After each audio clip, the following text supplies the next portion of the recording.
ولا تفرقوا، اور تفرقے میں مت پڑو، متفرق مت ہو، الگ الگ مت ہو.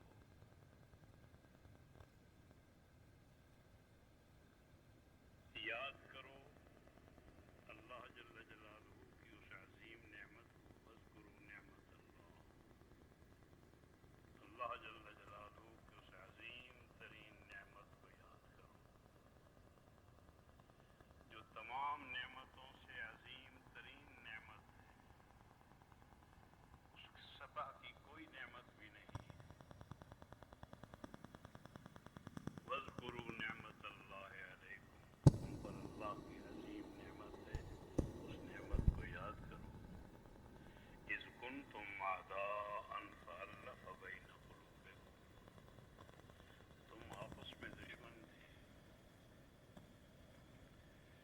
اور دشمنی اپنی انتہاؤں کو پہنچ چکی تھی.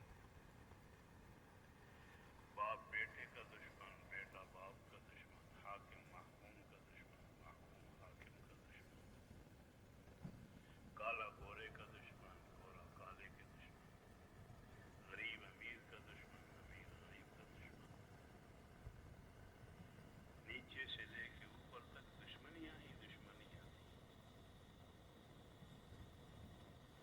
فألف بین قلوبکم، پھر اللہ جل جلالہ نے تمہارے دلوں کو آپس میں جوڑ دیا.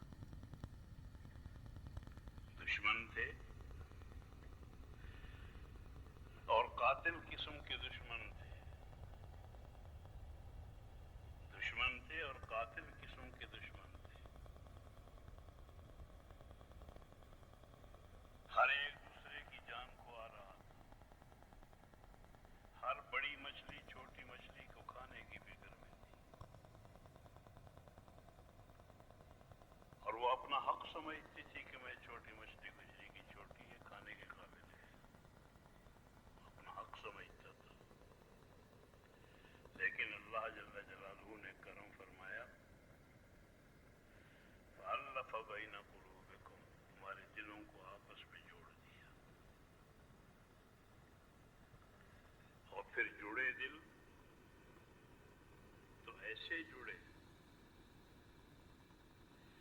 کہ فأصبحتم بنعمتہ اخوانا، اللہ جل جلالہ کی اس عظیم نعمت کی برکت سے تمہیں بھائی بھائی بنا دیا،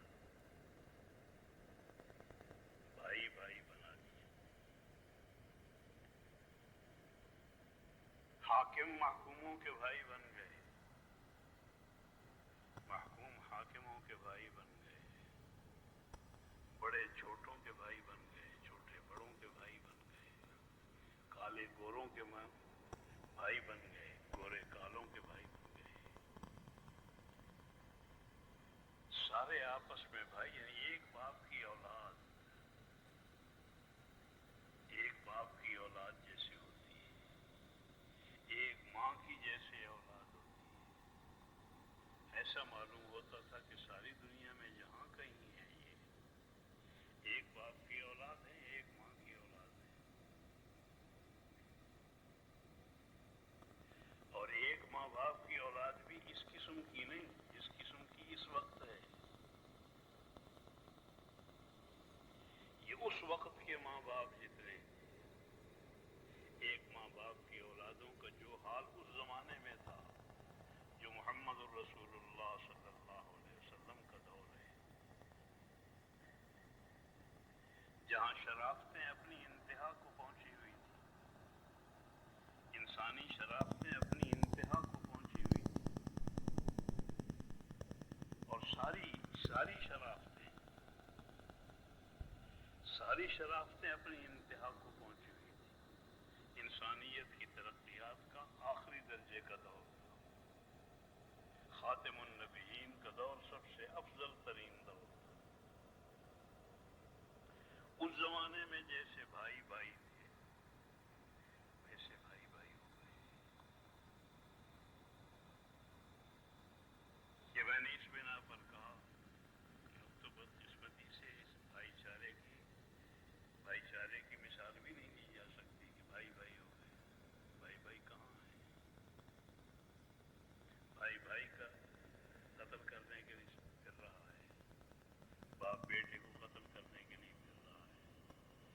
پوتے دادے کو قتل کرنے کے لیے کر رہے ہیں،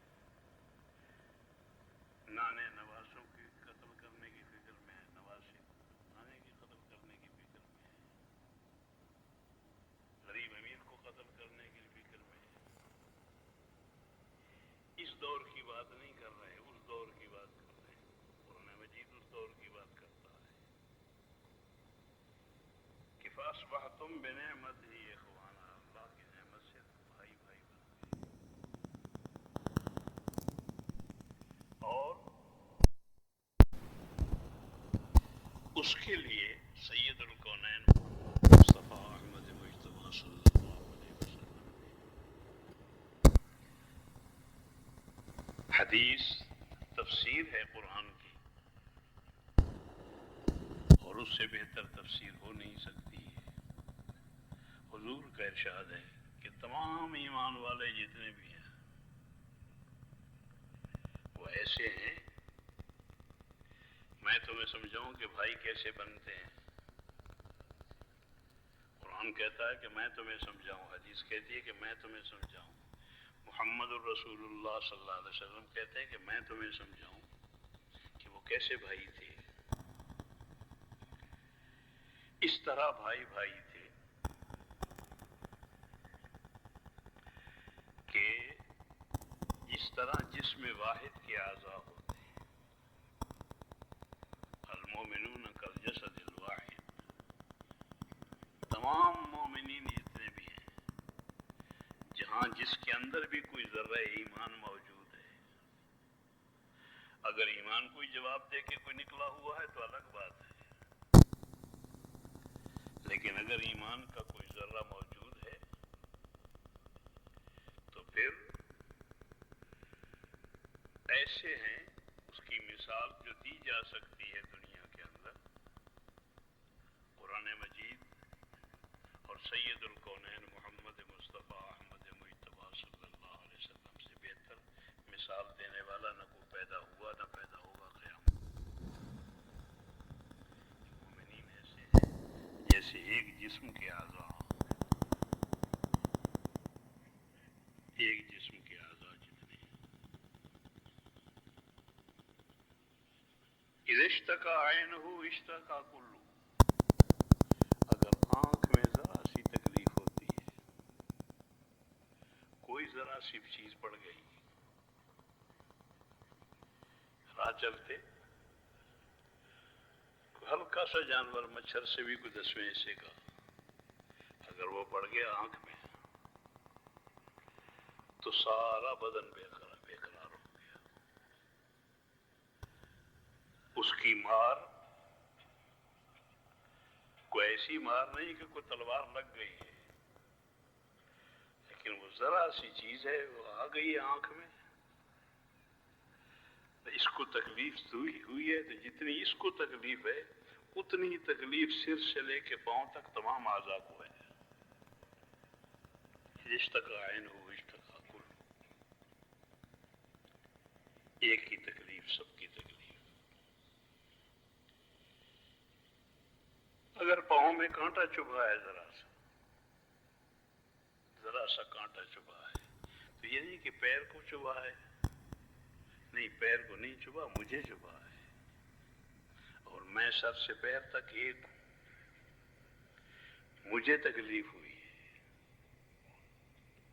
یعنی سر کو بھی تکلیف ہے، سر کے اندر بھیجے کو بھی تکلیف ہے، دماغ کو بھی تکلیف ہے، ناک کو بھی تکلیف ہے، کان کو بھی تکلیف ہے، زبان کو بھی تکلیف ہے، دل کو بھی تکلیف ہے، وہ جو اندر پتہ نہیں کتنے پردوں میں رکھا ہوا ہے اللہ جل جلالہ نے،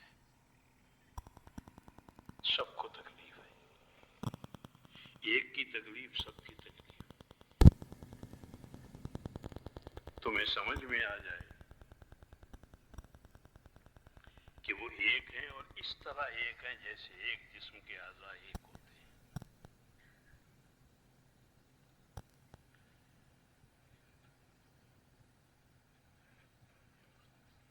ایک کی تکلیف سب کی تکلیف، اور ایک کی راحت سب کی راحت۔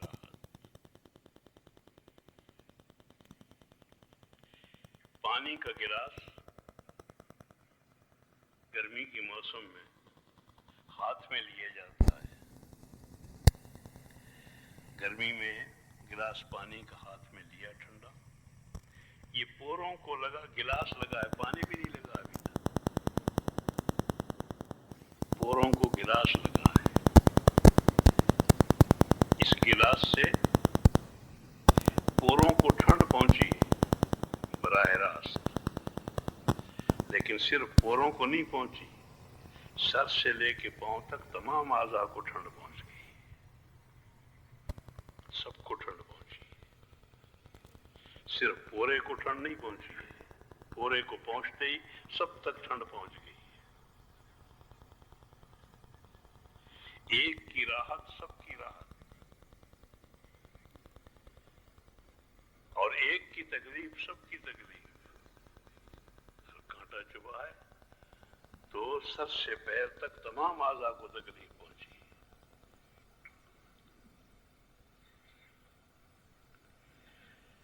اس طرح سے جس طرح جسم کے اعضاء ایک ہیں،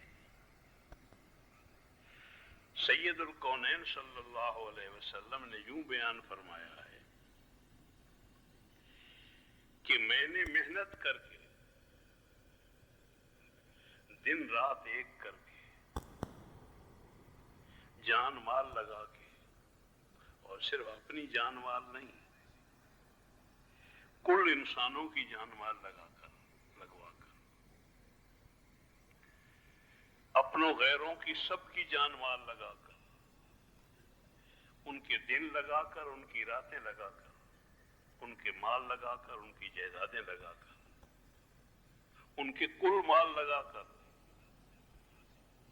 ان کی ایک ایک کی 6 کی قبریں بنا کر، ایک ایک گھر کی 6 قبریں بنا کر میں نے امت کو جوڑا ہے. یہ اتنی متفرق تھی کہ دنیا کی کوئی چیز متفرق اتنی نظر نہیں آتی، لیکن میں نے محنت کر کے ان کو بنایا ہے، ان کو جوڑا ہے، ان کو قریب لایا ہے. اور اس طرح سے قریب لایا ہے جیسے ایک جسم کے اعضاء ہوتے ہیں، اور بن گئے. اس میں مبالغہ کوئی نہیں ہے، شاعری نہیں ہے، اس لیے کہ نبی شاعری نہیں کرتا ہے، نبی شاعری نہیں کرتا. نبی بالکل 2 اور 2 4 کی حقیقت بیان کرتا ہے، جیسے 2 اور 2 4 ہوتے ہیں. واقعی جڑ گئے، اور ایسے جڑے کہ کبھی زمین و آسمان نے ایسے جڑے ہوئے نہیں دیکھے. چھوٹے بڑے سارے جڑ گئے، عورتیں، مرد، بچے، غریب، امیر، کالے، گورے، مختلف زبانوں کے، مختلف علاقوں کے، مختلف رنگوں کے، مختلف صلاحیتوں کے، جیسے اللہ نے پیدا کیا ہے. مختلف اتنے کہ اتنی مختلف کوئی چیز کائنات میں ملتی نہیں ہے. مختلف اتنے کہ کائنات میں ایسی مختلف کوئی چیز ملتی نہیں جتنے انسان مختلف ہیں. دنیا کا مشاہدہ ہے اور آہستہ آہستہ ظاہر ہو رہا ہے. اللہ جل جلالہ کی صفت خلق کا کمال ہے، صفت خلق کا کمال ہے کہ کسی آدمی کے انگوٹھے کی لکیریں، کسی بھی ایک آدمی کے انگوٹھے کی لکیریں دوسرے آدمی کے انگوٹھے کی لکیروں سے نہیں ملتی.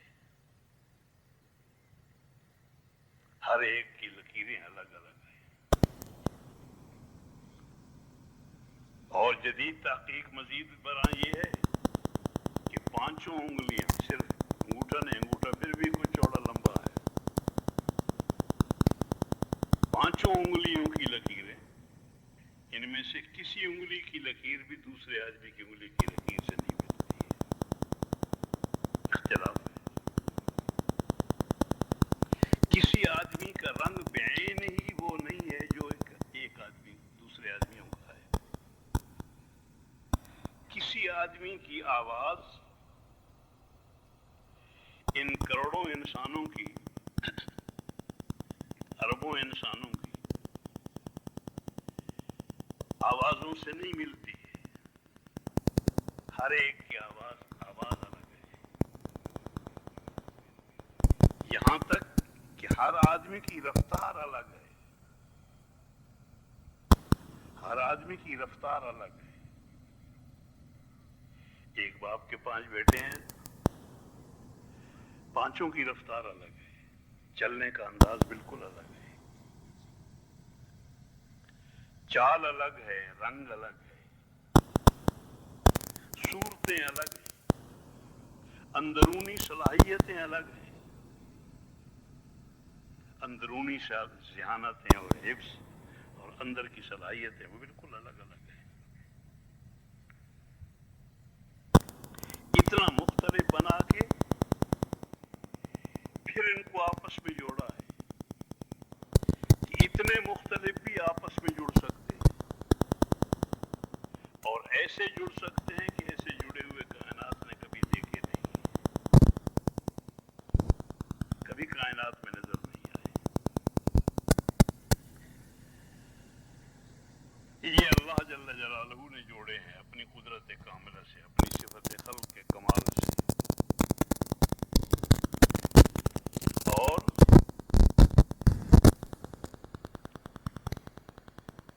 پھر یہ جڑے ہوئے لوگ آگے واقعات ہیں زندگی کے ان کے کہ یہ کتنے جڑے ہوئے تھے.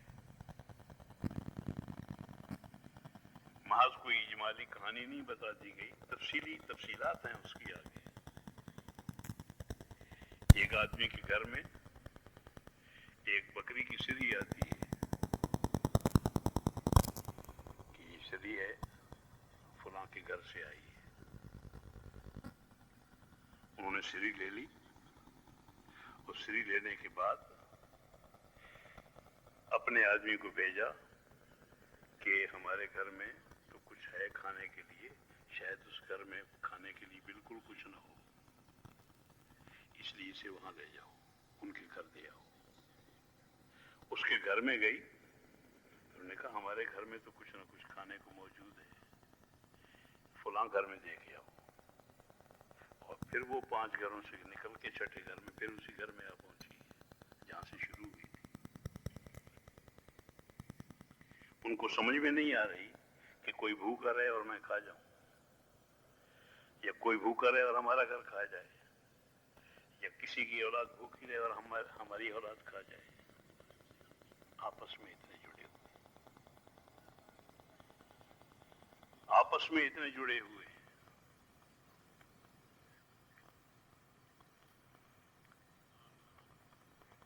اس جوڑ کی صورت میں اللہ جل جلالہ نے آپس کے جوڑ کی برکت سے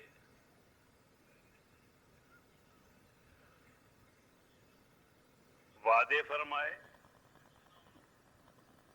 اور صرف وعدے نہیں کیے بلکہ واقعاتی طور پر ان کے جوڑ آپس کے دکھلائے کہ کتنے جوڑ ہیں ان کے. میدانوں میں بھی، گھر کے اخلاق میں بھی، لین دین میں بھی،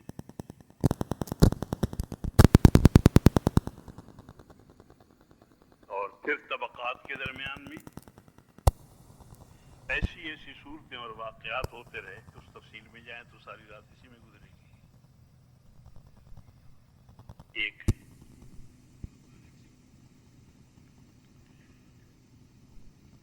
اللہ جل جلالہ نے دلوں کو جوڑ دیا اور تم بھائی ہو گئے. یہ سید الکونین صلی اللہ علیہ وسلم کی یہ پہلی اور آخری محنت ہے. جہاں اللہ جل جلالہ کی صفت خلق کا کمال ہے، وہاں محمد الرسول اللہ صلی اللہ علیہ وسلم کی محنت کا کمال ہے.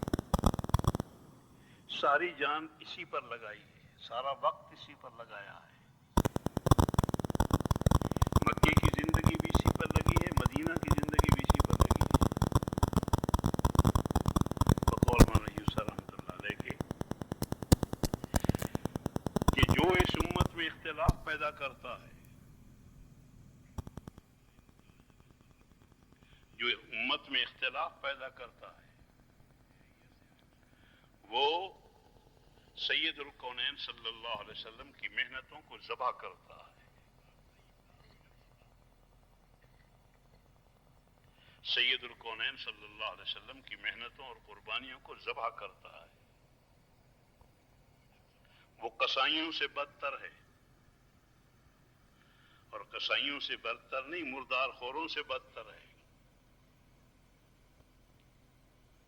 جو ان کے درمیان میں تفرق پیدا کرتا ہے۔ جوڑا ہے اور بڑی محنتوں کے ساتھ جوڑا ہے، جانیں لگائی ہیں، مال لگائے ہیں، دن لگائے ہیں، راتیں لگائی ہیں، اپنا سب کچھ لگایا ہے، کسی کو گنا جائے، سب کچھ لگایا ہے، سب کچھ لگا کے بنایا ہے، اور سب کچھ لگا کے ہی بنایا جا سکتا ہے، اس کے بغیر بنتا بھی نہیں ہے۔ اپنی کل قوتیں اندر باہر کی لگانی پڑتی ہیں، تب جا کے آدمی جڑتے ہیں۔ بنایا، اور بنانے کے بعد بنایا بھی، اور اس بننے کی اہمیت بھی بتائی، اس کا بننا کتنا اہم ہے، اور ساتھ ساتھ اس کے توڑنے کی، اس کو ختم کرنے کی مذمت بھی بیان فرمائی کہ یہ کتنا غلیظ ترین کام ہے، کہ کائنات کا اس سے بڑا غلیظ کام کوئی نہیں ہے، غلیظ ترین کام۔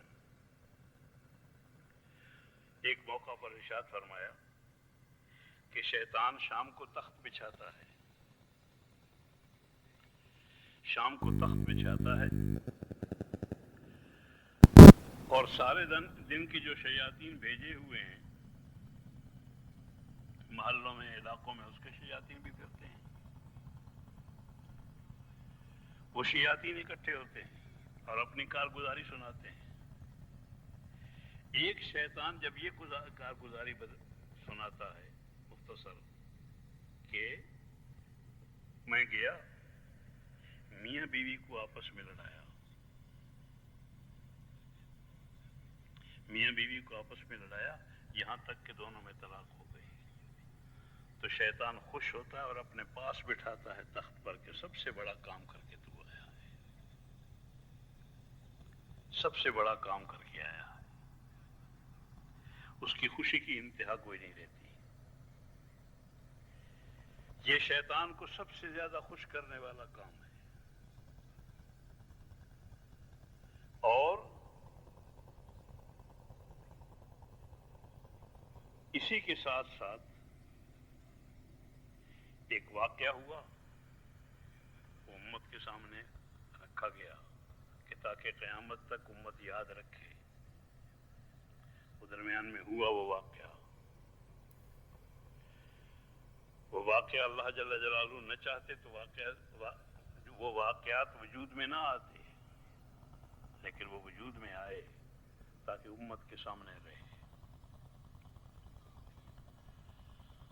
حضرت عمر رضی اللہ تعالیٰ عنہ کے انتقال کا وقت آ گیا۔ حضرت عمر رضی اللہ تعالیٰ عنہ کے انتقال کا وقت آ گیا۔ انتقال کے وقت سے پہلے حضرت عمر رضی اللہ تعالیٰ عنہ نے لکھوانا شروع کیا کہ یہ فلاں 6 آدمی ہیں، نام لیے فلاں 6 آدمی ہیں، یہ 6 آدمی بیٹھ کے فیصلہ کریں، میرے انتقال ہوتے ہی یہ 6 آدمی مل کے بیٹھ جائیں، اور ان کو کوئی کام کرنے کی اجازت نہیں ہے۔ ان میں سے کسی کو مسجد کی امامت کرنے کی بھی اجازت نہیں ہے، بلکہ سب سے پہلا کام یہی ہے کہ یہ فیصلہ کریں کہ میرے بعد خلیفہ کون ہو، میرے بعد خلیفہ کون ہو۔ اس کا فیصلہ کرنے کے لیے بیٹھ جائیں یہ 6 کے 6، اور فلاں فلاں آدمی پہرے پر رہیں، تاکہ نہ کوئی ان میں سے باہر جا سکے، نہ ان میں سے کوئی اندر آ سکے، باہر کا آدمی مداخلت نہ کرے۔ فلاں فلاں آدمی پہرے پر رہیں گے، اور ان کو کہیں جانے کی اجازت نہیں ہے اس وقت تک جب تک یہ فیصلہ نہ کر لیں کہ فلاں خلیفہ ہو۔ اور خلیفہ بنانے کی صورت بتائی حضرت عمر رضی اللہ تعالیٰ عنہ نے، خلیفہ راشد ہیں حضرت عمر، جن کے متعلق حضور نے کہا کہ اگر میرے بعد نبی ہوتا تو عمر ہوتا، اگر میرے بعد نبی ہوتا تو عمر ہوتا۔ اللہ جل جلالہ نے اندرونی صلاحیتیں وہ عطا فرمائی ہیں۔ ایک موقع نہیں ہے، کئی موقع ہیں کہ جب قرآن حضرت عمر کی رائے پر اترا ہے، جو رائے حضرت عمر کی تھی اسی کے مطابق قرآن اترا ہے۔ اللہ جل جلالہ نے اندرونی صلاحیتیں وہ عطا فرمائی تھی۔ ان حضرت عمر رضی اللہ تعالیٰ عنہ کو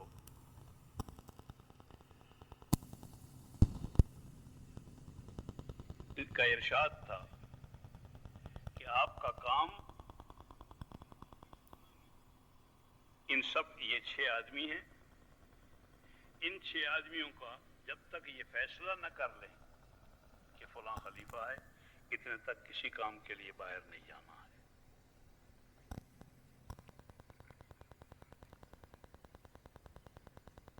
اور فیصلے کا طریقہ کار بھی بتایا، کوئی درمیان میں اجتہاد کی بات نہیں ہوئی، کسی کو اجتہاد کی اجازت نہیں ہے کہ وہ یہ اجتہاد کرے کہ مجھے یہ اجتہاد ہوا اور مجھے یہ الہام ہوا ہے۔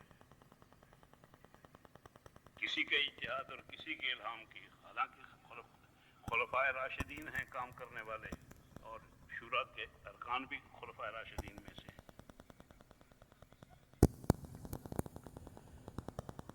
یہ کلیہ قاعدہ ہے، اس کے مطابق دیکھنا ہے، تم نے فیصلہ کرنا ہے اس کے مطابق۔ 6 آدمی ہیں، ان 6 میں سے اگر 3 ایک طرف ہو جائیں، 3 ایک طرف ہو جائیں، 3 ایک طرف ہو جائیں، 3 ایک طرف ہو جائیں، تو یہ تو 6 ہیں، برابر ہو گئے۔ ان میں سے جس طرف 3 وہ ہیں جن میں عبد الرحمن بن عوف رضی اللہ تعالیٰ عنہ ہیں، ان کا فیصلہ راجح ہوگا اور وہی امیر ہوگا جس کے متعلق عبد الرحمن بن عوف کی رائے ہو۔ جدھر عبد الرحمن بن عوف ہو گئے وہ 3 نہیں رہے بلکہ 4 ہو گئے۔ اسی لیے معروف تھا کہ عبد الرحمن بن عوف رضی اللہ تعالیٰ عنہ، اس میں کوئی شبہ نہیں کہ وہ خلیفہ،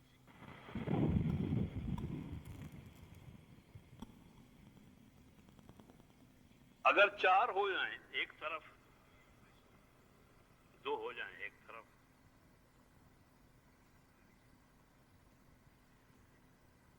2 ہو جائیں ایک طرف، تو فیصلے کی صورت یہ ہوگی کہ 4 جدھر ہیں وہ خلیفہ ہوگا، جس کی طرف 4 ہیں وہ خلیفہ ہوں گے۔ یہ تو 2-3 صورتیں تھیں، ہو گئی، متعین کر دی، اور اس کے ساتھ ہی ارشاد فرمایا یہ خلیفہ راشد کا فیصلہ ہے، امیر المومنین عمر رضی اللہ تعالیٰ عنہ کا، اور خلافت راشدہ کے دور کا مسئلہ ہے۔ خلیفہ راشد کرنے والے ہیں فیصلہ، خلیفہ راشد کے دور کا مسئلہ ہے، خلافت راشدہ کا دور ہے، یعنی محمد الرسول اللہ صلی اللہ علیہ وسلم کے بعد جو افضل ترین اور اعلیٰ ترین اور بہترین زمانہ ہے وہ خلافت راشدہ کا دور ہے، خلافت راشدہ کا دور ہے۔ یہ حکم دیا کہ اگر یہ چار آدمی ایک طرف ہے تو فیصلہ سیدھی باتیں ہو گیا کہ بھئی جس طرف چار آدمی ہیں وہی خلیفہ بنے گا، جس کی طرف چار آدمی ہیں، دوسری جانب دو آدمی ہیں، اسی وقت اسی مجلس میں جہاں پر یہ چار آدمیوں کی رائے بنی ہے، چار آدمیوں کی رائے ایک طرف گئی ہے اور دو آدمیوں کی رائے ایک طرف ہوئی ہے، اسی جگہ پر اسی مجلس کے اندر، باہر نہیں، اسی مجلس کے اندر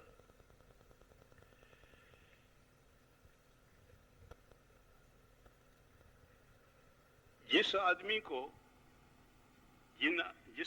جس آدمی کی طرف دو آدمی ہیں ان سے یہ کہا جائے، فیصلہ بتا دیا ہے کہ ان کو کہہ دیا جائے وہیں پر اسی مجلس کے اندر کہ ابھی جس آدمی کی طرف چار آدمی ہیں اس کی بیعت کر لو، یہیں اسی مجلس کے اندر، اسی مجلس کے اندر اس کی بیعت کریں۔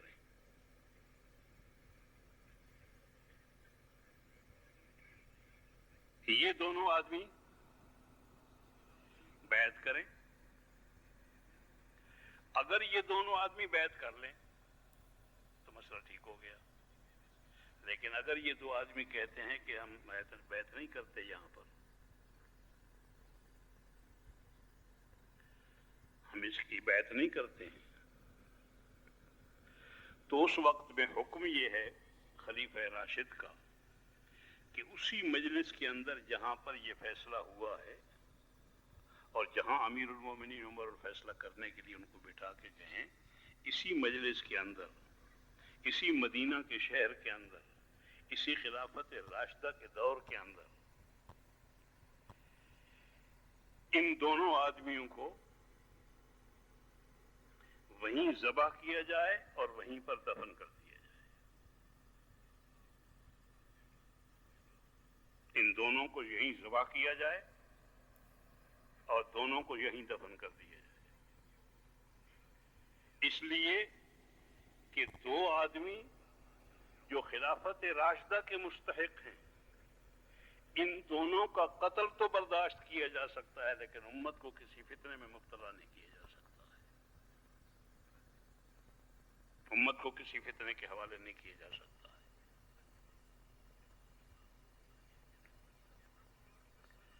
یہ فیصلہ سنا کے اور حضرت عمر رضی اللہ تعالیٰ عنہ تشریف لے گئے، اور لمبا قصہ ہے، وہ نہیں سنانا، یہ سنانا مقصود ہے۔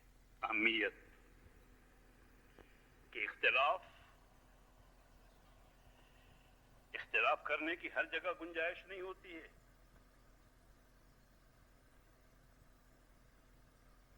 خلیفہ راشد کا فیصلہ ہے کہ جو اس موقع پر اختلاف کرتا ہے اور اختلاف اس کی وجہ سے باہر آ کر امت کو فتنے میں مبتلا کرتا ہے، اس کے لیے حکم یہ ہے کہ اس کو وہیں دفن کر دو۔ دو آدمی اور دو آدمی وہ امت کے ممتاز ترین آدمی، یہ دو آدمی وہ ہیں جو امت کے ممتاز ترین خلافت راشدہ کے دور کے آدمی ہیں، خلافت راشدہ کے مستحق آدمی ہیں،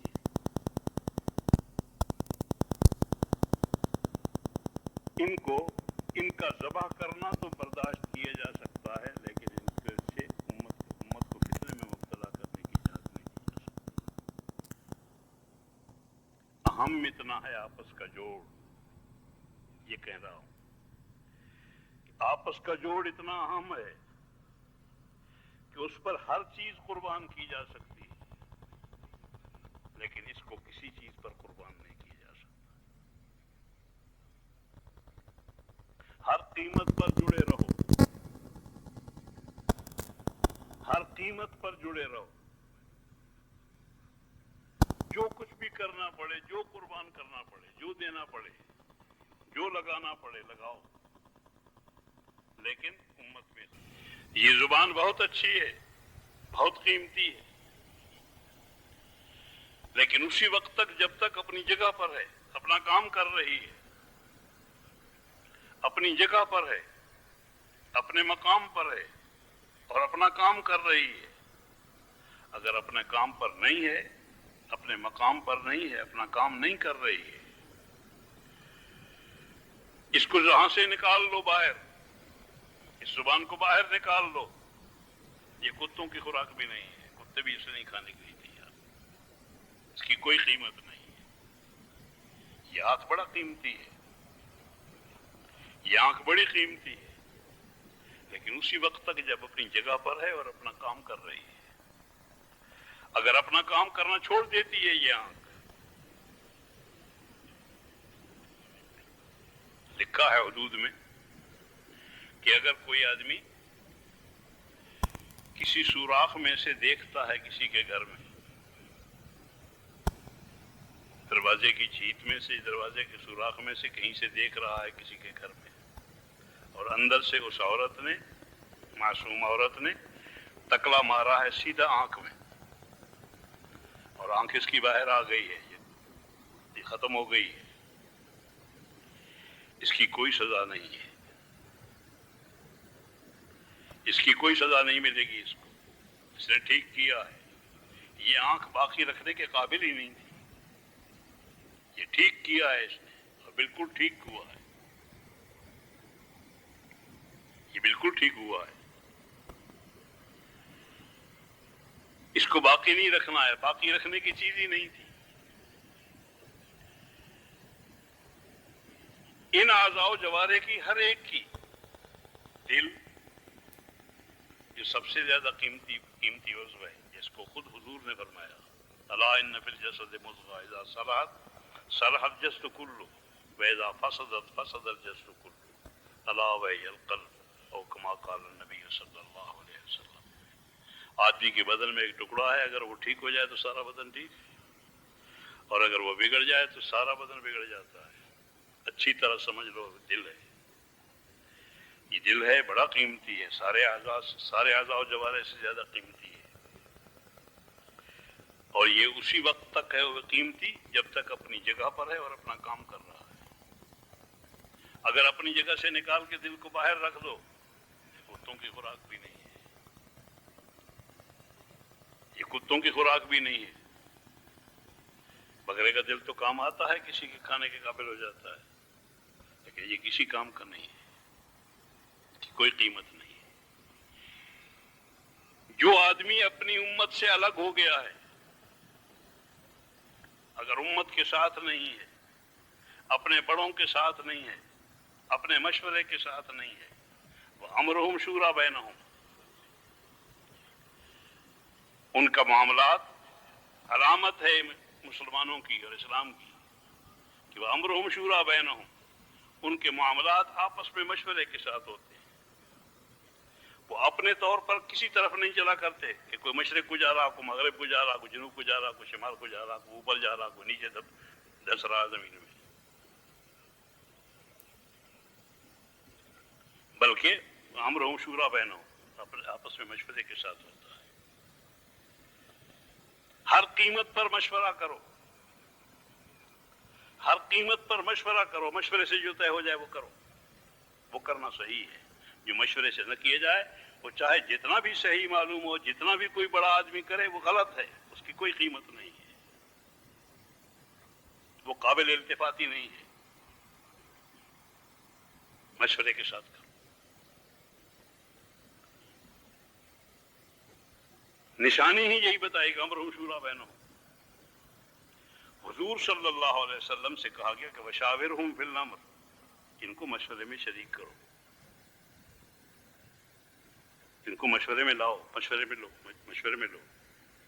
حضور کو مشورے کی ضرورت نہیں ہے، وہی آ رہی ہے، دن رات وہی آ رہی ہے، مشورے کی ضرورت نہیں ہے، لیکن ان کو مشورہ سکھانا ہے.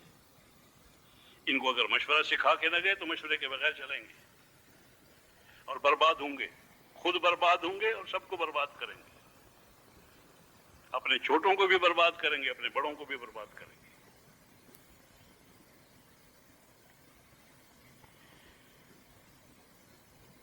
اس سے مشورہ کرو، اس سے مشورہ کرو، اس سے مشورہ کرو، اس سے مشورہ کرو، بڑوں سے مشورہ کرو.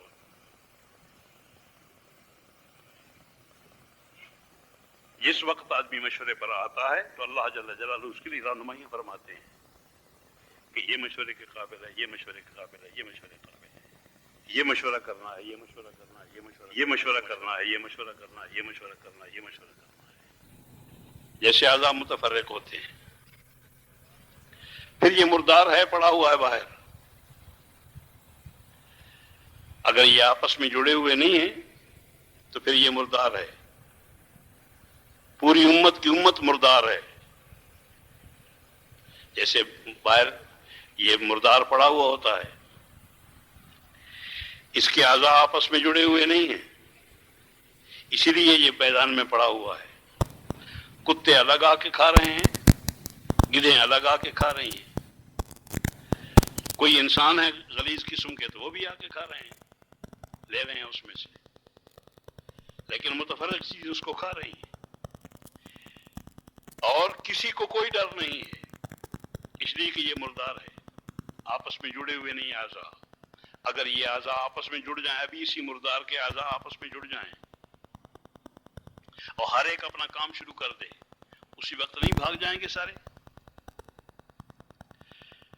سارے کتے بھی بھاگ جائیں گے، سارے بھیڑیے بھی بھاگ جائیں گے، ساری گدھیں بھی بھاگ جائیں گی، ساری چیلیں بھی بھاگ جائیں گی، سارے کبے بھی بھاگ جائیں گے، سارے مردار خور بھی بھاگ جائیں گے، سارے بھاگ جائیں گے اگر یہ حرکت میں آ گیا، زندہ ہو گیا. اگر چاہتے ہو کہ امت بحال ہو، اگر چاہتے ہو کہ امت بحال ہو اور اس کے ساتھ اللہ کی مددیں ہوں، تو پھر اس کی صورت یہ ہے کہ امت کو اپنے حال پر لاؤ. امت کو اپنے حال پر لاؤ، اس میں زندگی پیدا کرو، وہ دعوت والی، اس میں زندگی پیدا کرو، اس کے مردوں میں زندگی پیدا کرو، اس کی عورتوں میں زندگی پیدا کرو، اس کے بچوں میں زندگی پیدا کرو. یہی 3 قسمیں ہیں انسانیت کی. اگر ان میں حرکت پیدا ہو جائے، ان میں زندگی پیدا ہو جائے، حرکت پیدا ہو جائے، سب بھاگ جائیں گے. کوئی ایک بھی باقی نہیں رہے گا جو ان کو کھانے کی فکر میں آیا ہے. ورنہ بے تکلف کھائیں گے، اسے مردار ہی کھائیں گے. اس وقت میں سید الکونین صلی اللہ علیہ وسلم کا ارشاد ہے کہ ایک وقت آئے گا، ایک وقت آئے گا، اس وقت میں اس امت پر لوگ اس طرح پل پڑیں گے، ایسے پل پڑیں گے لوگ جس طرح سے مردار پر کتے پل پڑتے ہیں. اس وقت میں مردار پر کتے پل رہے ہیں، کسائی پل رہے ہیں، مردار خور جتنے ہیں وہ سارے کے سارے پل پڑ رہے ہیں. اس لیے کہ انہیں کوئی ڈر نہیں ہے، کوئی خوف نہیں، کوئی خطرہ نہیں. مردار سے کوئی خطرہ نہیں ہوتا ہے. اگر زندگی آ جائے تو سب بھاگ جائیں گے.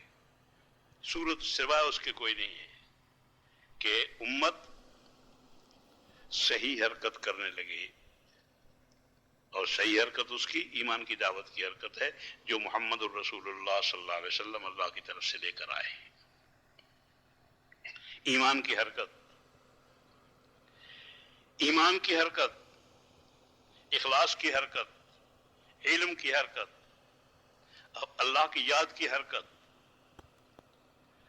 اگر یہ چیزیں وجود میں آ جائیں سارے بھاگ جائیں گے، کوئی بھی نہیں رہے گا، اور اللہ جل جلالہ ان کی مدد فرمائیں گے.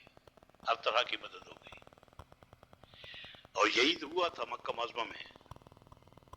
مکہ معظمہ میں یہی ہوا تھا. امت کو اس حال میں لایا گیا کہ یہ دعوت دینے والی بن گئی. مرد بھی دعوت دینے والے بن گئے، عورتیں بھی دعوت دینے والے بن گئے، بچے بھی اور دعوت دینے والے بن گئے. اس کے نتیجے میں اللہ جل جلالہ نے مدد فرمائی، اللہ جل جلالہ نے مدد فرمائی، اور چھوٹے سے لے کے بڑے مسائل تک خود بخود حل ہوتے چلے گئے. اور دنیا بھی حیران تھی کہ ان کے مسائل کیسے حل ہوتے ہیں. بہرحال یہ کر رہا تھا کہ آپس میں جڑے رہو اور ہر قیمت پر جڑے رہو. ہر قیمت پر جڑے رہنے کا حکم ہے. کوئی آخری سے آخری درجہ ایسا نہیں ہے جہاں پر تمہیں اپنی راہ لینے کی اجازت دی گئی ہو.